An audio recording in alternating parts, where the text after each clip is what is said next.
ఒకటికి ఒకటి కలిపితే 2 అవుతుంది, 2కి 2 కలిపితే 4 అవుతుంది. ఇది మ్యాక్స్.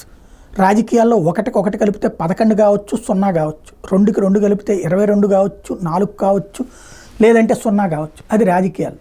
వ్యాపారంలో ప్రతి అడుగు కూడా ముందైనా కావచ్చు, వెనకైనా కావచ్చు. అంబానీ ప్రస్తుతం అగ్రభాగాన ఉన్నారు. భారతదేశపు కుబేరుల్లో కీలకమైనటువంటి స్థానంలో ఉన్నారు, అగ్రస్థాయిలో ఉన్నారు. అయితే ఒక పిచ్చ తెచ్చుకోకూడదు. మనం డబ్బులు చేతిలో ఉన్నప్పుడు సినిమా వాళ్ళ మీదన మోజు పడకూడదు.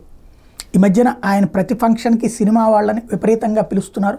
సినిమా వాళ్ళని రప్పించడం అంటే వాళ్ళకి విడిది మిగతా ఏర్పాటు చూస్తే కోట్ల రూపాయలు ఖర్చులు అవుతాయి. వాళ్ళ చేతన డ్యాన్సులు, వాళ్ళ చేత ప్రోగ్రాములు, వాళ్ళ చేతన వివిధ రకాలు ఏర్పాటు చేపిస్తున్నారు. వాళ్ళని ప్రచారానికి వాడుకోవడం, అది కోట్లు అవుతాయి. ఇంకోటి వాళ్ళ ఆబ్లిగేషన్స్ బిగిన్ అవుతాయి. వాళ్ళకి సంబంధించిన సినిమాలు అవి కొనాల్సి వస్తుంది, అవన్నీ లాసెస్ ఉంటాయి. ఏమక్కర్లా కింగ్ఫిషర్, విజయ్ మాల్యాని చూస్తే అర్థమవుతుంది. ఒకప్పుడు అద్భుతమైన బిజినెస్. ఈ సినిమా యాక్టర్ల మోజులో పడి ఆ తర్వాత నాశనం అయిపోయారు. చివరికి ఇప్పుడు వెళ్ళి లండన్లో ఓ మామూలు మనిషిలాగా బతకాల్సిన పరిస్థితి వచ్చింది. ముఖేష్ అంబానీ ఆ ట్రాప్లోకి వెళ్తున్నట్టుంది. ఎంతవరకు ఉండాలో అంతవరకే ఉండాలి. సినిమా వాళ్ళని గౌరవించవచ్చు, కానీ సినిమా వాళ్ళని వెంట పెట్టుకుని తిరిగేటటువంటి ప్రయత్నం చేస్తే వృధా ఖర్చులతో ఇబ్బంది పడాల్సిన పరిస్థితి వస్తుంది.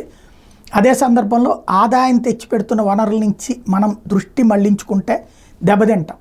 అది ఆలోచించుకుంటారా లేదా దెబ్బతిన్నాక తెలుసుకుంటారా చూడాల్సి ఉంది.